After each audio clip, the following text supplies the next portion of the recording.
Sentence বলি যে have you eaten rice, এটা তো একটা ইন্টারোগেটিভ সেন্টেন্স। এই বাক্যটার প্যাসিভ ভয়েস কি হবে তুমি কি জানো?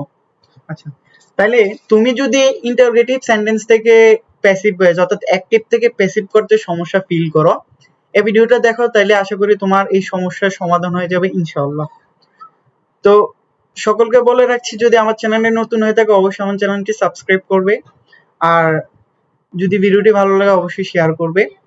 তো কথা না বাড়িয়ে চলো আজকে আমরা মেইন ক্লাসে চলে যাই। এর আগে আমি ভয়েস সম্পর্কে 3টা ক্লাস করছি, যারা 3টা ক্লাস দেখো না অবশ্যই ক্লাসগুলো দেখে নিবা, তাহলে তোমাদের ভয়েস সম্পর্কে একটা পরিপূর্ণ ধারণা আসবে।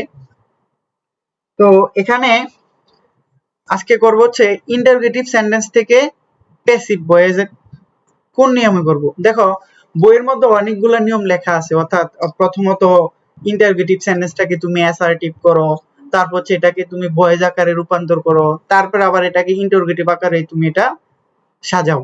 এত ঝামেলা করার প্রয়োজন নাই, তোমাকে আমি সরাসরি ইন্টারোগেটিভ থেকে প্যাসিভ ভয়েসে রূপান্তর করে দিতে পারবো। দেখো জাস্ট কি করবা, স্ট্রাকচারটা মুখস্থ করবা। তো তুমি কি করতে হবে, 1 নম্বরে সেন্টেন্সের শুরুতে টেন্স ও পার্সন অনুসারে, এখানে পার্সন মিসিং আসছে, টেন্স অনুসারে তুমি এবং পার্সন অনুসারে একটা অক্সিলারি ভার্ব আনবা, প্লাস প্রদত্ত অবজেক্ট বসাই দিবা। তারপরে প্যাসিভ মানে ভার্ব 3 আমরা জানি, তারপরে হচ্ছে প্রিপজিশন বাই, তারপর হচ্ছে অ্যাক্টিভ ভয়েসে যে সাবজেক্টিভ ফর্মটা থাকবে সেটার অবজেক্টিভ ফর্ম বসাই দিবা। তোমরা এখনো পর্যন্ত কিন্তু ক্লিয়ার না, শেষে কোশ্চেন মার্ক আমরা বসাবো, এটা জানি। এক্সাম্পল দেখি তাহলে ক্লিয়ার হবে। দেখো হ্যাভ ইউ ইটেন রাইস, এটা একটা ইন্টারোগেটিভ সেন্টেন্স তোমরা জানো। তো এটাকে আমরা যখন প্যাসিভ ভয়েস করব কোন নিয়মে করব, দেখো নিয়ম হচ্ছে এক নম্বরে আমরা যেটা করব সেটা হচ্ছে সেন্টেন্সের শুরুতে টেন্স অনুসারে একটা কি লাগবে, অক্সিলারি ভার্ব লাগবে। এখানে দেখো টেন্স ও পার্সন অনুসারে দেখতে আনতে হবে, কিন্তু এখানে দেখো হ্যাভ ইউ ইটেন রাইস, এখানে আমরা জানি অবজেক্টটাকে প্যাসিভ ভয়েসে সাবজেক্ট বানায়, তাই না? তাহলে এই রাইসটা যেহেতু আমার অবজেক্ট, এটাকে আমি সাবজেক্ট বানাবো, তাই না? তো সাবজেক্ট যদি বানাই, রাইস কিন্তু আমার থার্ড পারসন সিঙ্গুলারের মধ্যে পড়ে। তো এখন যেহেতু হ্যাভ আছে, আমি কিন্তু হ্যাভ নিছি ইউ থাকার কারণে। তো আমরা জানি সাবজেক্ট যখন প্লুরাল হয় অথবা ইউ হয় অথবা আই হয় তখন আমরা হ্যাভ নিই। থার্ড পারসন সিঙ্গুলার হইলে আমরা কিন্তু হ্যাভ নিতে পারি না, আমরা লিখি হ্যাজ। তো আমরা শুরুতে হ্যাজ লিখলাম, তো আমরা একটা অক্সিলারি ভার্ব বসাইলাম, কিন্তু অবশ্যই এই নাউনটা অনুসারে লিখতে হবে। নাউন সিঙ্গুলার তো auxiliary verb singular, noun plural তো অক্সিলারি ভার্ব প্লুরাল, অর্থাৎ তখন হ্যাভ বসাইতে হবে। তারপরে দেখো এখানে যেহেতু হ্যাভ আছে, তারপর হচ্ছে ইটেন আছে, তার মানে এটা হচ্ছে আমাদের প্রেজেন্ট পারফেক্ট। তো আমরা জানি সকল পারফেক্টের মধ্যে একটা বিন আনতে হয়, তো আমরা এই বিনটা আনবো হচ্ছে এই অবজেক্টের পরে। তাহলে হ্যাজ রাইস বিন, তার প্যাসিভ মানে ভার্ব 3, তাহলে ইট থেকে হইলো ইটেন, প্রিপজিশন বাই, তারপর হচ্ছে সাবজেক্টের অবজেক্টিভ ফর্ম ইউর ইউ। তারপরে আমরা 2 নাম্বার নিয়ম একটা দেখব, যে ডিড হি প্লে ফুটবল, এটা দেখো একটা ফার্স্ট ইনডিফিনিট টেন্স, যেহেতু এখানে ডিড আছে, ডিডের পর হচ্ছে ভার্বের বেস ফর্ম আছে, তার মানে এটা ফার্স্ট ইনডিফিনিট টেন্স। তো আমরা জানি ফার্স্ট ইনডিফিনিট টেন্সের মধ্যে প্যাসিভ ভয়েস করার জন্য আনতে হয় ওয়াজ অথবা ওয়্যার। তো এখন আমি অবজেক্ট অনুসারে সামনের অক্সিলারি ভার্ব আনবো, যেহেতু আমরা অবজেক্টটাকে সাবজেক্ট বানাই। তো এই বাক্যের মধ্যে অবজেক্ট হচ্ছে ফুটবল, তাহলে ফুটবল তো সিঙ্গুলার, এখানে আমরা আনবো হচ্ছে ওয়াজ। যদি এখানে প্লুরাল হইতো তাহলে আমরা অবশ্যই এখানে ওয়্যার আনতে হইতো, তাহলে ওয়াজ ফুটবল। তো আমরা জানি প্যাসিভ মানে আমরা অক্সিলারি ভার্বের পরে ভার্বের ফার্স্ট পার্টিসিপল ফর্ম লিখি।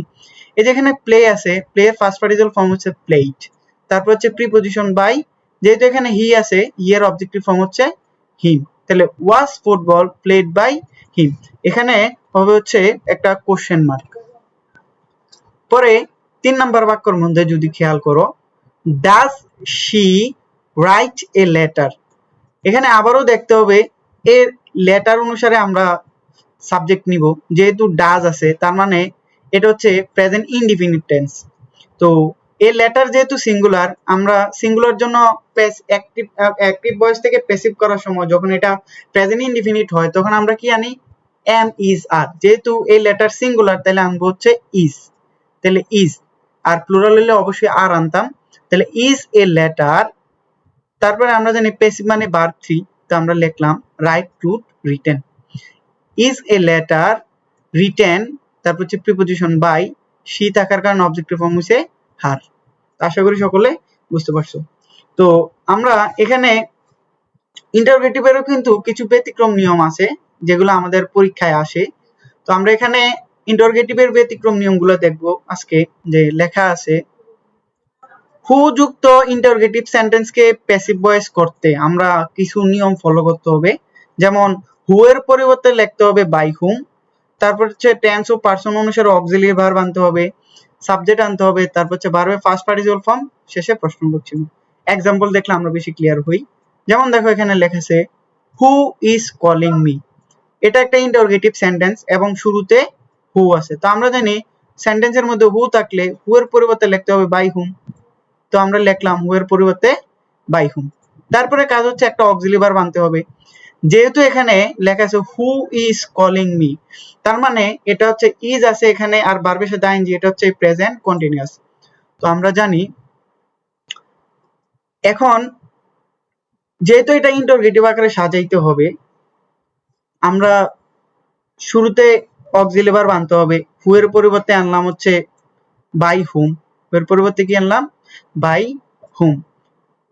এবার আনতে হবে আমাদেরকে অক্সিলিয়ারি ভার্ব, কি আনতে হবে অক্সিলিয়ারি ভার্ব। তাহলে এখানে মি থেকে যদি সাবজেক্টিভ ফর্ম হয় তাহলে মি এর সাবজেক্টিভ ফর্ম হচ্ছে আই, মি এর সাবজেক্টিভ ফর্ম আই। তা আই এর সাথে সবসময় এম বসে, এই কারণে আনলাম এম। তারপর প্যাসিভ মানে ভার্ব 3, তাহলে কল থেকে হইলো কল্ড, তাহলে by whom am I called. আরেকটা एग्जांपल যদি দেখি হু উইল হেল্প ইউ, এটা ইন্টারোগেটিভ সেন্টেন্স আমাদেরকে সাজাইতে হবে ইন্টারোগেটিভ আকারে। তো হু এর পরিবর্তে আমরা আনবো হচ্ছে বাই হুম, তো আমরা লিখলাম বাই হুম। তারপরে বললাম যে আমরা প্যাসিভ করার জন্য এই বাই হুম এর পরে অক্সিলিয়ারি ভার্বটা নিয়ে আসতে হবে। যেহেতু এখানে উইল আছে, আমরা জানি উইল থাকলে একটা উইলের সাথে বি লাগাইতে হবে, তাই আমরা লিখলাম উইল বি। তারপরে এখানে ইউ সাবজেক্টিভ ফর্ম লিখলাম, by whom will you be, will you by whom will you helped, এখানে একটু মিসিং আছে, উইল ইউ হেল্পড হবে, বি হবে না। তাহলে by whom will you be helped, এখানে ইউটা আসবে মাঝখানে, will you be helped.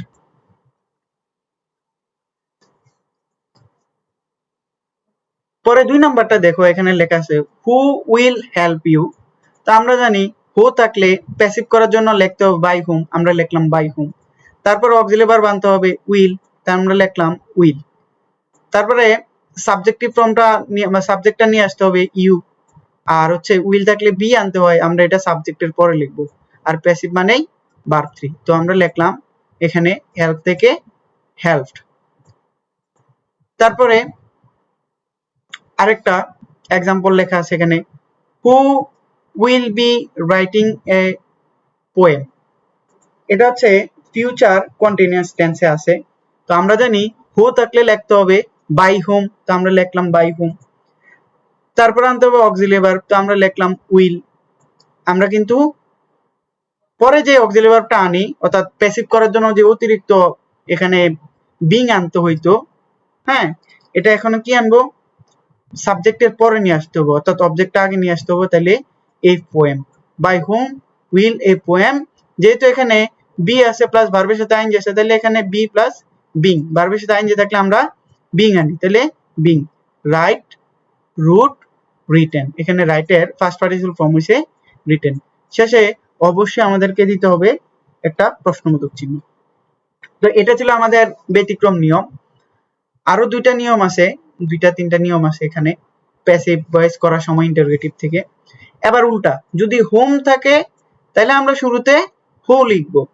Example দেখি whom did you see on the whom did you see on the road, তাহলে দেখো এখানে হোম আছে, হোমের পরিবর্তে লিখতে হবে হু।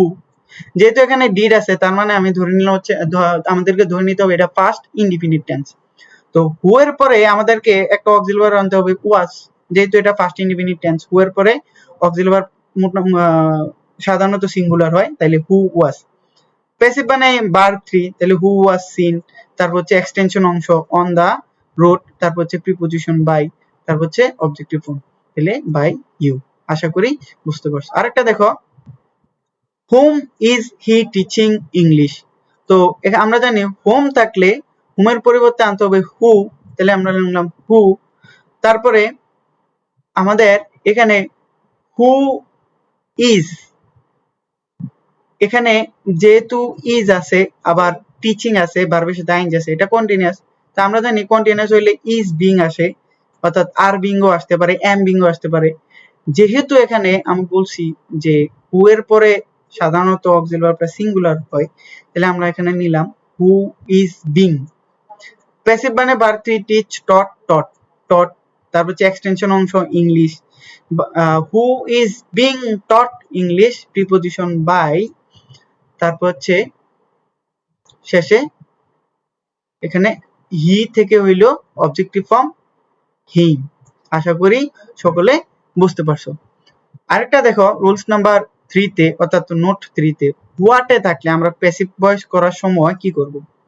হোয়াটটাতে থাকলে, হোয়াটটা যদি থাকে তখন আমরা প্যাসিভ করার সময় হোয়াটের কোনো পরিবর্তন করব না, অবজেক্টের কোনো পরিবর্তন করব, জাস্ট মাঝখানে অক্সিলারি ভার্ব প্লাস ভার্বে পাস্ট পার্টিসিপল ফর্ম লিখে দিব। যেমন what do you want, what do you want, তো হোয়াটের কোনো পরিবর্তন হবে না। হ্যাঁ, তারপর কি লাগবে অক্সিলারি ভার্ব, তাহলে এখানে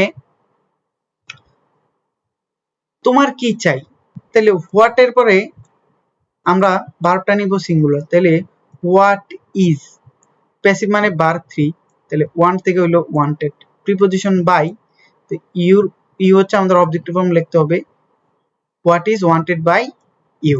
আশা করি তোমরা সকলে বুঝতে পারছো। আরেকটা রুলস যেটা করলে আমাদের আজকের ক্লাসটা শেষ হয়ে যাবে, অর্থাৎ বয়েজের সকল ঝামেলা শেষ হয়ে যাবে। বয়েজ নিয়ে আমার আরো কয়েকটা ভিডিও আছে, তো বয়েজ নিয়ে আমি অনেক বিস্তারিত আলোচনা করছি এই 4টা পার্টের মধ্যে।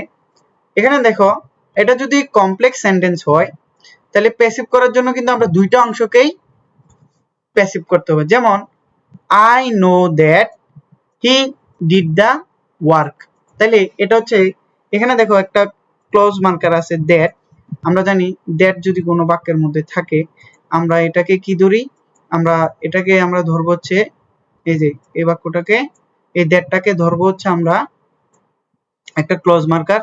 তার মানে আমার এখানে একটা ক্লোজ আছে, তারপর হচ্ছে পরে আরেকটা ক্লোজ আছে, তার মানে দুইটা সেন্টেন্স। তো দুইটা সেন্টেন্স যদি থাকে আমাদেরকে দুইটা সেন্টেন্সকে কি করতে হবে, প্যাসিভ ভয়েস করতে হবে। সো আমরা প্যাসিভ ভয়েস করার জন্য কি করব, আমরা একটা সাবজেক্ট নিয়ে আসবো শুরুতে, যেহেতু আই নো লেখা আছে, কি আই নো, আই নো যেহেতু লেখা আছে, আমরা জানি নো এর পরে যদি অবজেক্ট থাকে সেই অবজেক্টটাকে আমরা কি বানাই, সেই অবজেক্টটাকে সাবজেক্ট বানাই প্যাসিভ ভয়েসের। যেহেতু এখানে নো এর পরে কোনো অক্সিলারি ভার্ব অবজেক্ট নাই, তাইলে আমরা একটা কাল্পনিক সাবজেক্ট ধরে নিব ইট, তারপরে হচ্ছে একটা ভার্ব আনতে হবে, যেহেতু এটা আই নো, এটা হচ্ছে একটা present indefinite tense, I know এটা হচ্ছে একটা প্রেজেন্ট ইনডিফিনিট টেন্স। তো আমরা এখন কি করব, এখানে ইট যেহেতু সাবজেক্ট হিসেবে নিছি, ইট হচ্ছে আমাদের সিঙ্গুলার, তাহলে ইট ইজ। আর আমরা জানি প্যাসিভ মানে ভার্ব 3, নো নিউ নোন, তাই এই কারণে আমরা লিখলাম নোন। আগে আমরা প্রিপজিশন বাই আনতাম, কিন্তু আমরা রুলস ক্লাস নাম্বার 2 তে দেখছিলাম, 1 এ দেখছিলাম যে বা 2 তে, যে আমরা নো এর পরে আমরা বাই ব্যবহার করতে পারি না, নো এর পরে লিখতে হবে টু, এই কারণে আমরা লিখলাম টু। তাহলে it is known to me, it is known to me. এখন কথা হলো মি কই থেকে আসছে, মি আসছে এই আই থেকে, অর্থাৎ সাবজেক্টের অবজেক্টিভ ফর্ম লিখলাম। তারপরে হচ্ছে মাঝখানে দ্যাট, আমরা লিখলাম দ্যাট।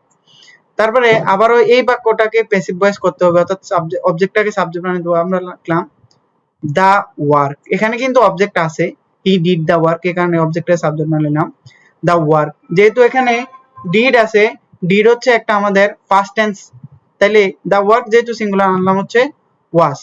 প্যাসিভ মানে ভার্ব 3, তাহলে ডান, ওয়াজ ডান, প্রিপজিশন আসলো বাই, তারপর যেহেতু সাবজেক্টিভ ফর্ম হচ্ছে হি, হি এর অবজেক্টিভ ফর্ম হচ্ছে আমরা লিখতে হবে হিম। তো আশা করি এই রুলসটা সকলে বুঝতে পারতেছো। আরেকটা एग्जांपल দেখো, I told him that my mother baked a cake. তো এটা হচ্ছে আমাদের একটা কমপ্লেক্স সেন্টেন্স এবং মাঝখানে কি আছে, দ্যাট আছে। তো মাঝখানে যদি দ্যাট থাকে, এর আগে একটা সেন্টেন্স থাকে, পরে একটা সেন্টেন্স থাকে। তো দেখো এখানে একটা সেন্টেন্স আছে আই টোল্ড হিম, এখানে হিমটা হচ্ছে আমার অবজেক্ট, হিমটা হচ্ছে আমার অবজেক্ট। তো অবজেক্টটাকে আমরা জানি প্যাসিভ করার জন্য সাবজেক্ট বানাতে হয়, তাহলে হিম থেকে হইলো হি, হি। যেহেতু টোল্ড আছে, আমরা জানি টোল্ড থাকলে ফার্স্ট ইনডিফিনিট হয়, তাহলে আমরা ফার্স্ট ইনডিফিনিটের সময় অক্সিলারি ভার্ব মানে ওয়াজ ওয়্যার, তো আমরা এখানে আনলাম হচ্ছে ওয়াজ, যেহেতু হি সিঙ্গুলার, তাহলে হি ওয়াজ, প্যাসিভ মানে ভার্ব 3, টোল্ড প্রিপজিশন বাই, তারপর আই থেকে হইলো me, he was told by me. তারপর হচ্ছে ক্লোজ মার্কারটা আনতে হবে দ্যাট, আমরা লিখলাম হচ্ছে দ্যাট। তারপরে এই বাক্যটা, এই অংশটাকে কিন্তু এই যে my mother baked a cake, এই বাক্যটাকে আমরা প্যাসিভ করতে হবে। তো আমরা যদি এটাকে প্যাসিভ করি, এই যে এখানে লেখা আছে এ কেক, এটাকে হচ্ছে অবজেক্ট, যে কারণ হচ্ছে বেক হচ্ছে ভার্ব, এটা ফার্স্ট ইনডিফিনিট যেহেতু ইডি আছে। তো এই অবজেক্টটাকে সাবজেক্ট বানাবো, তাহলে দ্যাট এ কেক, সিঙ্গুলার তাই কারণে ওয়াজ, বেক থেকে হইলো বেকড, প্রিপজিশন বাই, তারপর হচ্ছে এখানে লেখা আছে মাই মাদার, তো আমরা এখানে লিখে দিলাম মাই মাদার। তো এটা ছিল আমাদের বয়েজের যত ঝামেলার যে পরিবর্তন, অর্থাৎ আমরা যখন অ্যাক্টিভ থেকে প্যাসিভ করি যে ঝামেলা লাগে, আমাদের প্যাসিভ করার সময় আমরা ঝামেলা করে ফেলি যে কি নিয়মে করব, কোন নিয়ম ফলো করব, এটা আমরা ভুলে ফেলি। তো আজকে যারা এই ক্লাসটা দেখছে, আশা করি বয়স সম্পর্কে তাদের কোনো সমস্যা আর থাকবে না ইনশাল্লাহ। তো আবারও বলতেছি, আমার চ্যানেলে যদি নতুন হয়ে থাকো অবশ্যই আমার চ্যানেলটি সাবস্ক্রাইব করে রাখবে আর ভিডিওটি শেয়ার করতে ভুলবে না। দেখা হচ্ছে পরবর্তী কোনো একটি ক্লাসে।